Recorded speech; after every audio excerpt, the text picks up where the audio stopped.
Glória a Deus, louvado seja o nome do nosso Senhor e Salvador Jesus Cristo.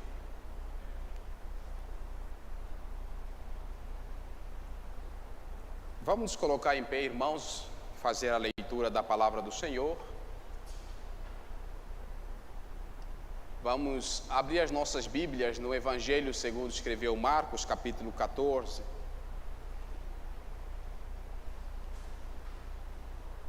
Eloás podia colocar aí no telão, tá?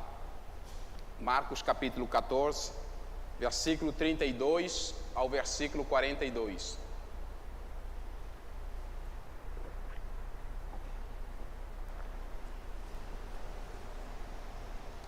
Glória a Deus. Marcos, o Evangelho de Marcos, capítulo 14, versículo 32. Os irmãos acharam? Diz assim a palavra do Senhor: Então foram a um lugar chamado Getsemane. Ali chegados, disse Jesus a seus discípulos: Assentai-vos aqui, enquanto eu vou orar. E levando consigo a Pedro, Tiago e João, começou a sentir-se tomado de pavor e de angústia, e lhes disse: A minha alma está profundamente triste até a morte. Ficai aqui e vigiai. E adiantando-se um pouco, prostrou-se em terra e orava para que, se possível, lhe fosse poupada aquela hora. E dizia: Abba, Pai, tudo te é possível. Passa de mim este cálice, contudo não seja o que eu quero, e sim o que tu queres. Voltando, achou-os dormindo e disse a Pedro: Simão, tu dormes? Não pudeste vigiar nenhuma hora? Vigiai e orai, para que não entreis em tentação. O espírito, na verdade, está pronto, mas a carne é fraca. Retirando-se de novo, orou, repetindo as mesmas palavras. Voltando, achou-os outra vez dormindo, porque os seus olhos estavam pesados e não sabiam o que lhe responder. E veio pela terceira vez e disse-lhes: Ainda dormis e repousais? Basta, chegou a hora. O Filho do Homem está sendo entregue na mão dos pecadores. Levantai-vos, vamos. Eis que o traidor se aproxima. Vamos orar a Deus pela palavra. Pai, nós glorificamos o Teu nome por tudo que Tu és. Te exaltamos, Senhor, pois Tu és santo e não existe nenhum outro como Tu. Nessa noite, Deus, na abertura dessa festividade alusiva à Páscoa, o que nos traz, ó Deus, a memória, o sacrifício que o Senhor fez por nós, nós queremos Te celebrar. E pedimos, ó Deus, que o Senhor, neste exato momento, fala conosco através da Tua palavra. Que esses dias, ó Deus, sejam dias memoráveis e marcantes, onde nós possamos ser tocados pelo poder da Tua presença, da Tua palavra e sermos transformados. Nós consagramos, ó Deus, esses dias a Ti. Consagramos este final de semana santa que o Senhor nos tem dado. Nós oramos agradecidos em nome de Jesus. Amém. Os irmãos podem se assentar. Em nome de Jesus. Irmão, nós estamos na semana da Páscoa, também conhecida como a Semana da Paixão, e nesses dias nós estaremos compartilhando palavras no que diz respeito aos últimos momentos do nosso querido Senhor e Salvador Jesus Cristo, antes da sua morte. Eu estarei hoje trazendo a palavra de Deus falando sobre Ele assumiu os nossos pecados. Amanhã o nosso querido pastor Márcio, no mesmo horário, estará ministrando sobre Ele pagou pelos nossos pecados. Reverendo Ednildo, no sábado, no mesmo horário, estará falando sobre Ele morreu pelos nossos pecados. Pastor Narciso, domingo pela manhã, às 7 horas, estará ministrando sobre Ele ressuscitou para a nossa justificação. E no encerramento dessa atividade, desse evento, Pastor João estará ministrando sobre 3 mensagens da Páscoa. Você que nos acompanha também pelas redes sociais ou pela internet, pelo YouTube, nós convidamos todos os nossos irmãos, tanto presentes quanto aqueles que nos acompanham pela internet, que possam estar com a gente nesses dias, que temos a plena certeza que Deus tem grandes coisas e Deus vai falar muito alto aos nossos corações. O Evangelho de Marcos, o capítulo, quando nós acabamos de fazer menção à leitura, os versículos que nós acabamos de fazer menção à leitura, ele nos apresenta o primeiro momento que antecede a paixão de Cristo. Marcos começa a relatar o que nós cristãos chamamos de a paixão de Cristo. Ele nos mostra e nos dá a compreensão, a razão e do sentimento a respeito da morte de Jesus. Neste capítulo, ele registra o sofrimento que Jesus teve que passar e do cumprimento da sua missão ao vir na terra, de levar sobre si todos os pecados do povo de Deus. A razão de Marcos registrar esse evento era para levar-nos ao entendimento da causa humana da morte de Jesus, respondendo à indagação que muitas das vezes nós nos fizemos: por que Jesus teve que morrer? É a indagação que até mesmo as pessoas no mundo lá fora fazem: por que este Jesus teve que vir ao mundo e teve que morrer? Sabemos que ele morreu porque foi incompreendido pelas autoridades judaicas, que o rejeitaram, planejaram e tramaram a sua morte, e também por razão da traição de um dos discípulos que também ele amava, cujo nome se chamava Judas ou Iscariote. Mas Marcos também não deixa de nos mostrar que a morte de Jesus era um plano eterno traçado pelo próprio Deus. Ou seja, Jesus veio ao mundo com uma missão, e essa missão não foi algo que naquele exato momento Jesus tomou a decisão de se entregar à morte, não. Mas esse era um plano que desde a eternidade já estava traçado. Ou seja, Marcos nos mostra que Jesus estava muito ciente de que tudo isso poderia ocorrer. E essa era realmente a missão de Jesus. O próprio Marcos também nos mostra que Jesus, relatando o motivo da sua morte, na última noite da ceia com os seus discípulos, ele disse: quando disse que morreria como sacrifício de Deus pelos nossos pecados, ou seja, pelo pecado do seu povo, e que o seu sangue seria derramado, e que esse era o selo da nova aliança que seria estabelecido entre Deus e o seu povo.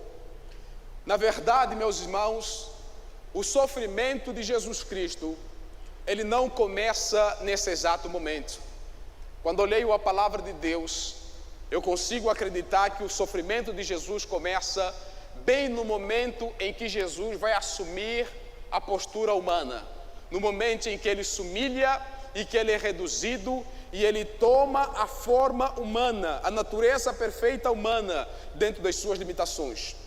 Durante todo o seu ministério terreno, Jesus suportou contradições dos pecadores, foi desprezado pelas pessoas, suportou a imposição dos líderes judaicos, as calúnias que muitas pessoas levantaram contra ele e as perseguições que durou e perdurou por todo o tempo o quanto ele viveu entre nós na face da terra. Todas essas dores ele suportou como Filho de Deus, como Cordeiro de Deus que tira o pecado do mundo. E essas são manifestas nesta fase aguda, no exato momento em que Jesus está no Getsemane, como o texto o qual nós acabamos de fazer menção à leitura. Então, com tudo isso, meus irmãos, nessa noite, o nosso objetivo é entender o sofrimento e a agonia de Jesus em Getsemane.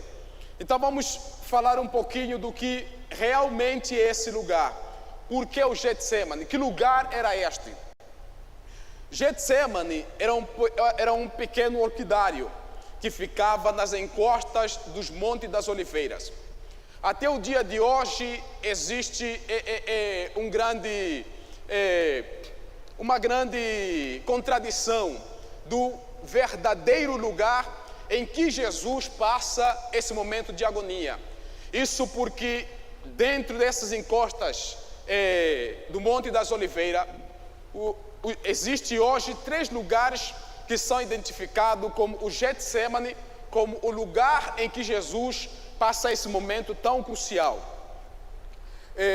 O nome Getsemane significa prensa de óleo, ou seja, era um lugar de fabricação de azeite, onde as oliveiras eram espremidas ou prensadas para se fazer o azeite.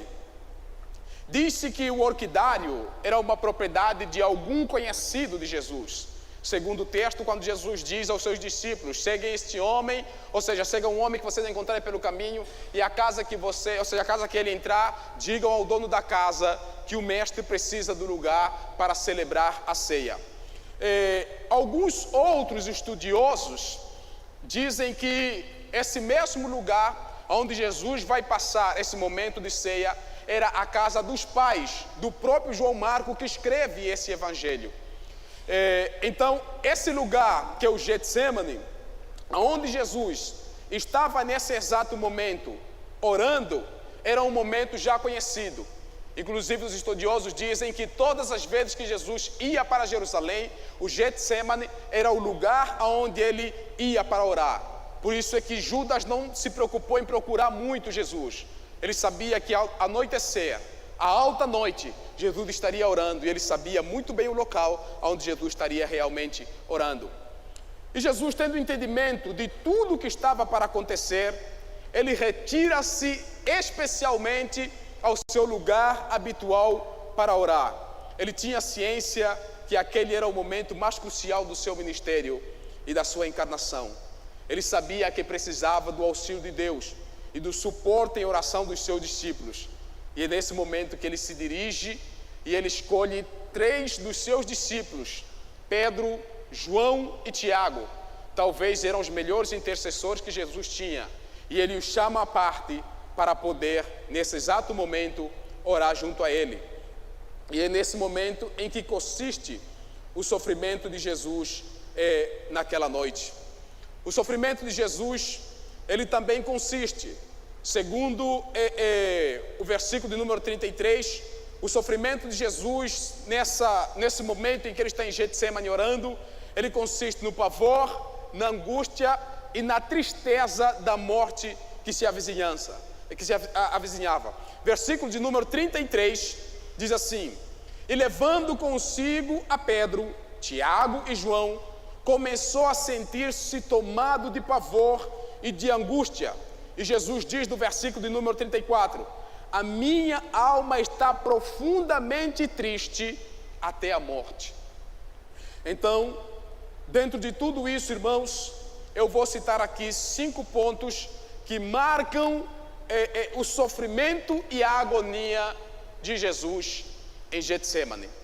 Primeiro ponto, primeiro momento, o pavor da morte, o medo que virou angústia e trouxe tristeza mortal ao seu coração.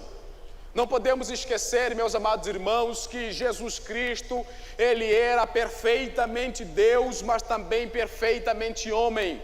Sua natureza, na sua natureza humana, o pavor, o medo, a angústia invadiram seu coração naquele instante que ele sabia que era o momento crucial da sua vida. Jesus, como sendo quem verdadeiramente ele era, 100% homem, 100% Deus, Jesus, ele não tinha medo da morte, mas o que trazia aquele pavor em seu coração, que trazia a ele essa angústia, essa tristeza que o levava a ter tanta agonia até a morte, era a forma como realmente ele morreria. Ele estaria levando sobre a sua alma perfeita, irmãos, carregando sobre a sua natureza perfeita a culpa dos pecadores e de pecado que ele nunca cometeu. A sua alma imaculada, que era santa, que é perfeita, jamais tocada pelo pecado, seria manchada naquela noite por pecados que o próprio Cristo nunca cometeu. Ele nunca experimentou o pecado, e ele seria feito naquele exato momento pecado por nós, pecador. João capítulo de número 8, versículo 21 diz assim: de outra feita lhes falou dizendo: vou retirar-me e vós me procurareis, mas perecerei no vosso pecado. Por isso eu vos disse que morrerei nos vossos pecados, porque se não credes que eu sou, morrerei nos vossos pecados. Jesus estava deixando bem ciente os discípulos, estava deixando bem ciente aos seus seguidores que toda a sua missão estava baseada em remir o pecado de toda a humanidade. Daí o pavor, a angústia, a tristeza mortal diante da perspectiva daquele momento em que a sua alma pura e imaculada havia de ser feita oferta pelos meus pecados e pelos seus pecados. Essa é a angústia de Cristo e o sofrimento que penetra a sua alma, a ponto dele dizer que sentia pavor, angústia e tristeza mortal no seu coração. Ali começa Jesus, naquele exato momento em Getsêmani, talvez ajoelhado, ele começa a agonizar. Segundo, o sofrimento de Jesus se manifesta na mortificação da sua natureza humana. Nós vemos aqui nos versículos de número 35 e o versículo 36, e adiantando-se um pouco, prostrou-se em terra e orava para que, se possível, lhe fosse poupada aquela hora. E Jesus dizia: Abba, Pai, tudo te é possível, passa de mim este cálice, contudo não seja feito o que eu quero, e sim o que tu queres. A missão de Cristo, meu irmão, quando ele veio a este mundo, foi beber do cálice da ira de Deus contra o pecado de toda a humanidade. Essa é uma figura, ou seja, é o cumprimento de uma profecia do Antigo Testamento. Jeremias capítulo de número 25, versículo de número 15, diz a palavra do Senhor: porque assim disse o Senhor, o Deus de Israel: toma na minha mão este cálice do vinho do meu furor e darás a beber dele a todas as nações, os quais eu te enviei. Irmãos, frequentemente a Bíblia descreve que Deus tem um cálice em suas mãos, uma taça grande, cheia de terror, dos castigos, que Ele está pronto a derramar sobre as nações, está pronto a derramar sobre os pecadores. Deus está pronto a derramar a taça da sua ira, isso sobre o impenitente, sobre o ímpio, sobre o castigo pelas nossas iniquidades. As nossas iniquidades, elas levantam realmente a ira de Deus.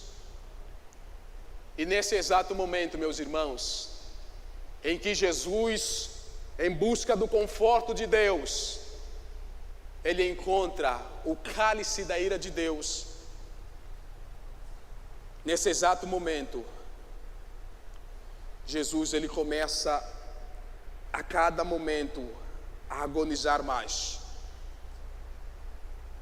Parece ser o momento em que Jesus está vendo com toda a plenitude a ira do coração de Deus contra os nossos pecados. Então nós vemos de toda essa agonia, Jesus implorando: Pai, se possível, passa de mim este cálice. Eu quero te levar ao entendimento de que quando Jesus estava nesse momento, se você for ler a palavra de Deus, você entende que Deus se separou da pessoa de Jesus. Então Jesus, apesar de ele viver na sua natureza divina, quanto na sua natureza humana, ele estava passando por aquele momento 100% homem. A natureza humana perfeita de Cristo se encolhe diante deste facto, diante da ira de Deus. A humanidade de Cristo relutava contra a possibilidade de que dali a alguns instantes ele estaria bebendo até a última gota do cálice da ira de Deus, onde Deus derramaria sem restrição alguma todo o furor contra o pecado da humanidade sobre a pessoa de Jesus. Isso era muito pesado, isso era um fardo insuportável para Jesus na qualidade de homem naquele exato momento. Isaías diz, capítulo 53, versículo de número 5, a parte B: o castigo que nos traz a paz estava sobre ele. Tremendo era o fardo, a dor, o castigo de Jesus. Ele poderia, meus irmãos, muito bem desistir. Jesus tinha essa opção, tinha essa liberdade. Ele poderia simplesmente dizer: eu vou deixar com que vocês assumam os vossos erros, que vocês pagam pelos vossos erros lá no inferno, que vocês morram, que vocês sofrem. Mas Ele colocou em seu coração assumir os meus e os teus pecados. Em João capítulo 13, versículo 1, João escreve assim: ora, antes da festa da Páscoa, sabendo Jesus que era chegada a hora de passar deste mundo para o Pai, tendo amado os seus que estavam no mundo, amou-os até ao fim. Glorificado seja o seu nome.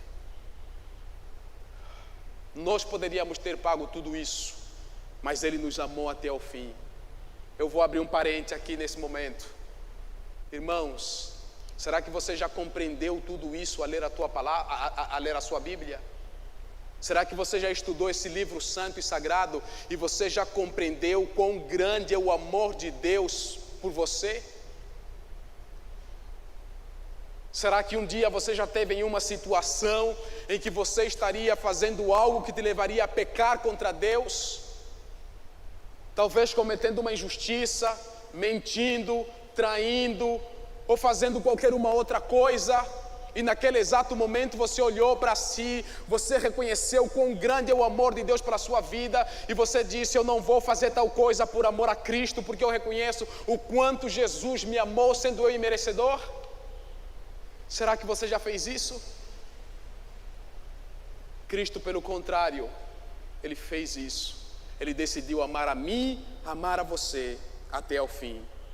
E deixa eu lhe dizer uma coisa. Deixa eu lhe dizer o que acontece quando eu e você, uma vez remido, regenerado, salvo pela graça, ainda voltamos a cometer situações pecaminosas contra o Senhor.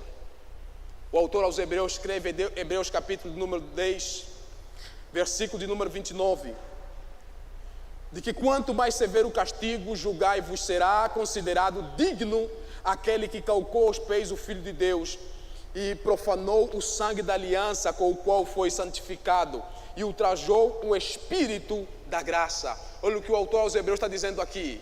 Quando nós somos salvos, quando nós vivemos, quando nós fomos regenerados, quando nós experimentamos da glória de Deus e nós voltamos a pecar outra vez, nós calcamos a Jesus sobre os nossos pés, nós pisamos o seu sangue, nós desprezamos o seu sangue. É como que dizendo para Jesus: sofra mesmo, tu é digno de todo sofrimento, seu sangue não me serve, seu sangue não me purifica, seu sangue não faz nenhum sentido na minha vida, então pode sofrer, pode morrer, porque tu é digno de sofrer.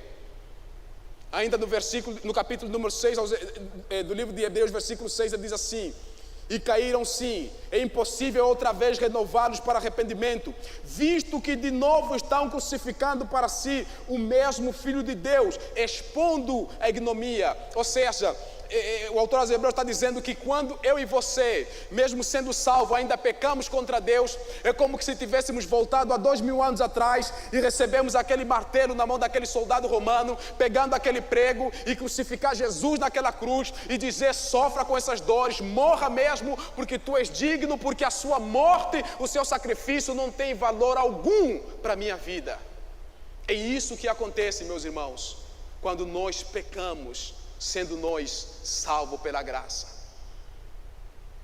Jesus nos amou e nos amou até o fim.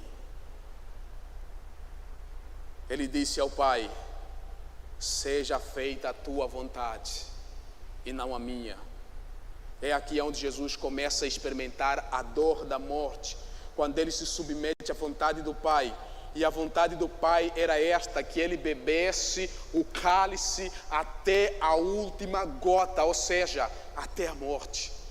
Terceiro ponto, o Evangelho de Lucas nos diz no capítulo 22, versículo 43 a 44, que um anjo do céu desceu e confortava, e o suor de Jesus, as gotas do seu suor se transformaram em gotas de sangue, grandes gotas de sangue. Tamanha era a agonia e o sofrimento que o Senhor Jesus passava naquele momento, a tal forma que o suor do seu corpo se transformou realmente em gota de sangue. A dor mental, o sofrimento mental que ele estava experimentando naquele instante, meus irmãos, ele começou a sangrar pelo seu suor, pelos nossos pecados em Getsemane. Ou seja, só o Calvário não era o bastante, ele tinha que começar a sofrer no Getsemane e morrer no Getsemane, sangrar pelos nossos pecados. O autor aos Hebreus ainda escreve, em Hebreus capítulo 5, versículo 7, ele nos diz: nessa ocasião ele ofereceu súplica com grande clamor e lágrima àquele que o poderia livrar. Quando ele diz aqui, ele clamou com grande clamor, está dizendo que a agonia de Jesus era tão grande que ele gritava naquele jardim. Ele gritava: Pai, Tu podes, passa de mim esse cálice. Ele gritava porque ele sentia a dor era terrível sobre Jesus. Apesar de Marcos não nos relatar assim nesse texto, ou seja, no seu livro, mas a tradição oral, advinda certamente das testemunhas oculares, elas nos dizem que naquele exato momento Jesus clamou, não uma, não duas vezes, mas ele clamou 3 vezes ao Senhor, gritando ao Pai: passa de mim esse cálice, porém seja não a minha vontade, mas seja feita a sua. Quarto lugar, o Senhor Jesus se entristece com o fracasso dos seus discípulos. Jesus disse a eles: ficai aqui e vigiai.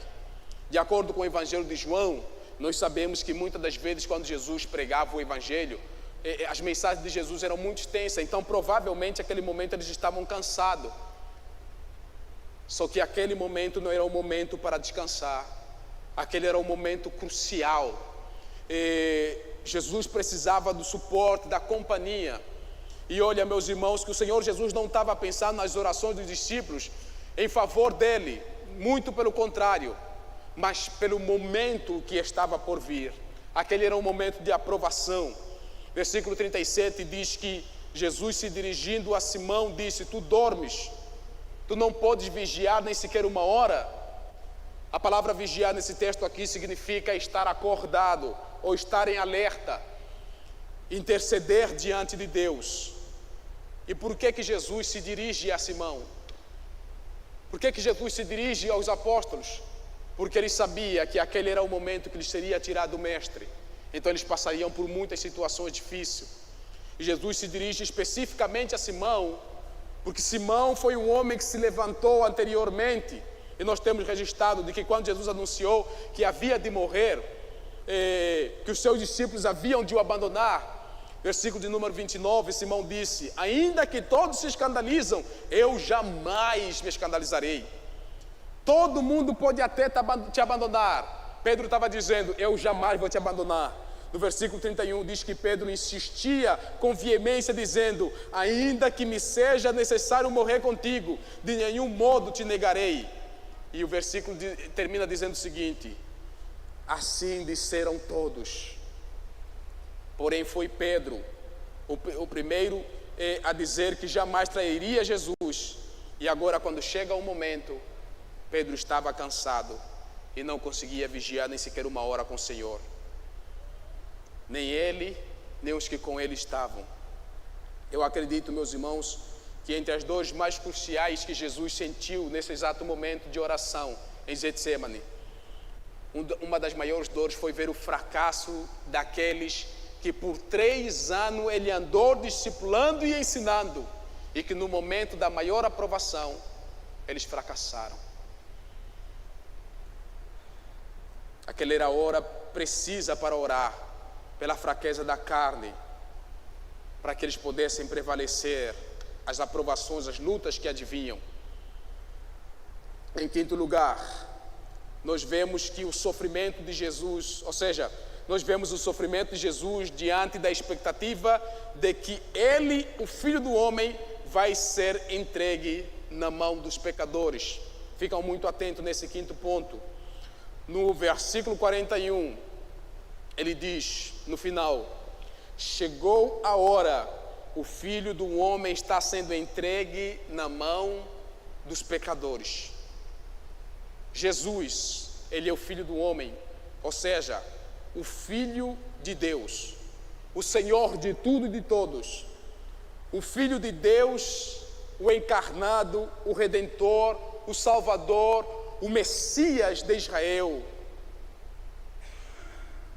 ele está simplesmente sendo vilmente entregue na mão de pecadores, endurecido, com um rei malfeitor, como um homem sem valor, como digno de todo desprezo. Agora eu quero que você fique atento.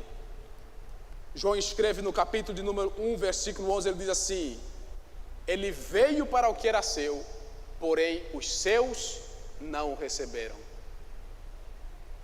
O seu próprio povo o rejeitou.